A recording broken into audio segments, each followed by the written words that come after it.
Hi, and welcome back to Football Made Simple. It was a massive match at the Emirates, with Arsenal hoping to show they're the real deal, whilst Liverpool desperately needed to start winning to not let the gap to the top get too big. But in the end, Arteta's men came out on top thanks to Martinelli and a Saka double, whilst Núñez and Firmino scored for the Reds. The open play XG showed it was a deserved win, but what did Klopp and Arteta do tactically? In this video we'll take a look. And if you're into fantasy football, join me on Spitch through the link below, which is my favourite fantasy football app. You can play for free, like I did this week, and still have chances of winning real money if you do well. Or enter a paid pitch to enter into a bigger prize pool. The best part is that your score resets every week, so no matter which week you join, you still have just as good a chance as winning as anyone else. Spitch also awards players for things like points, tackles, interceptions, and so much more, making it much more tactical as it's not just about goals and assists. Here's how my team looked this week, with Haaland, Cancelo, Foden, and Kane all doing well for me.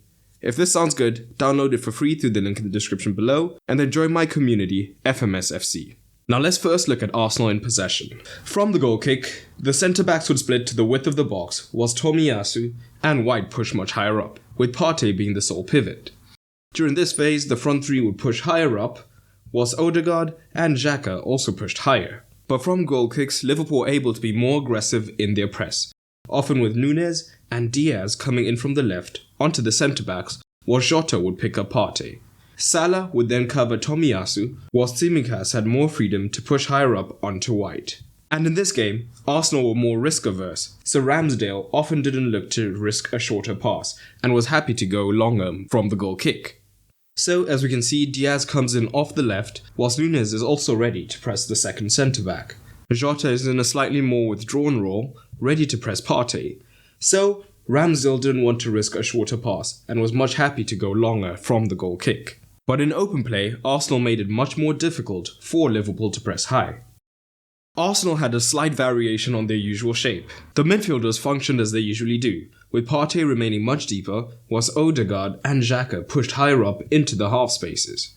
But where we usually see either one or both fullbacks pushing in alongside Partey to provide multiple options, both White and Tomiyasu were in line with Partey but tended to stay deeper. And this did provide Arsenal with certain advantages. So this 2-3 shape was common for Arsenal in the build-up, with the two centre-backs getting on the ball early, whilst White and Tomiyasu were in support of Partey but didn't tuck in towards him most of the time.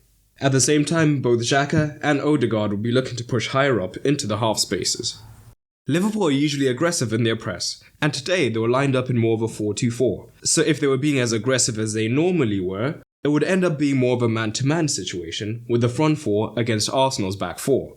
But the problem here is that the midfield would be potentially outnumbered here, as you can see this 3 versus 2. And a problem that Arsenal consistently cause teams with their front five is the presence of Odegaard and Xhaka being free in the half spaces, as opposition teams wouldn't want to commit their centre-backs to move out of position.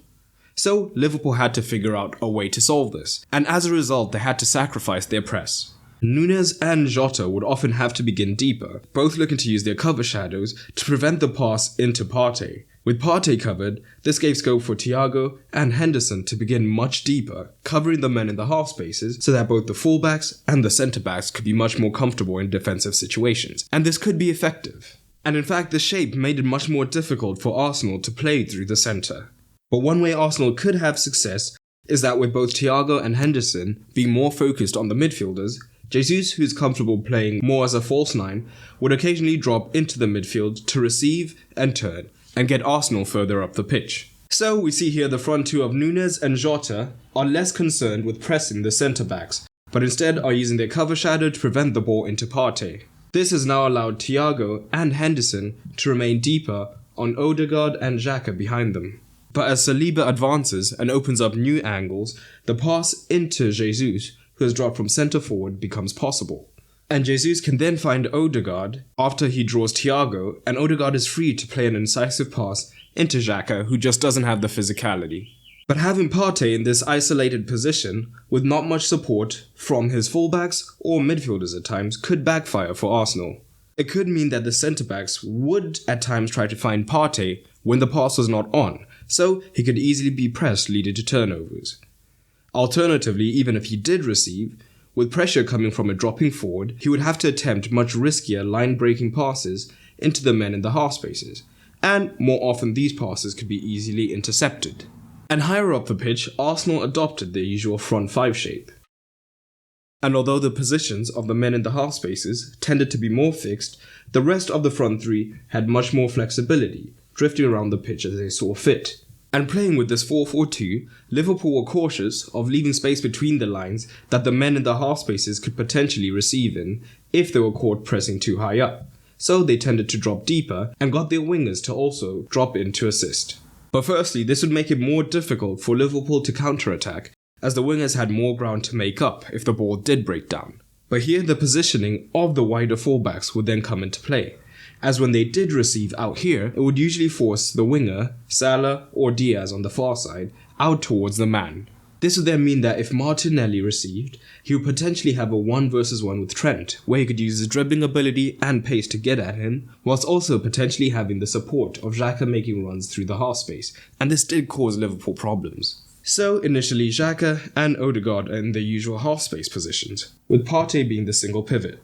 So when Martinelli receives on the outside, he draws Salah towards him. So now Martinelli receives, and this is dangerous for Liverpool, as it's potentially a 1-versus-1 with Trent, whilst Xhaka is also providing support through the half space.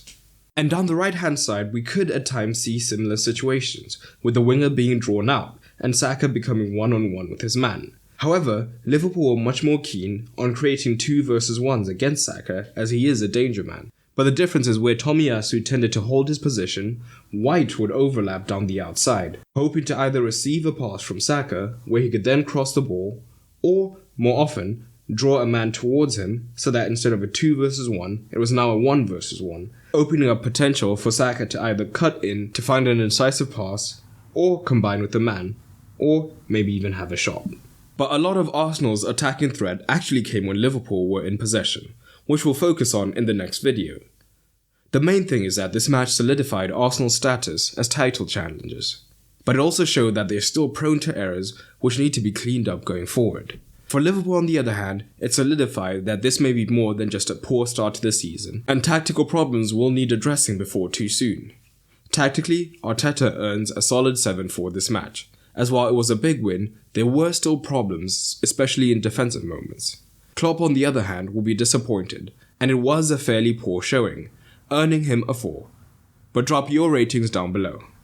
But that's all for today, and remember, keep it simple.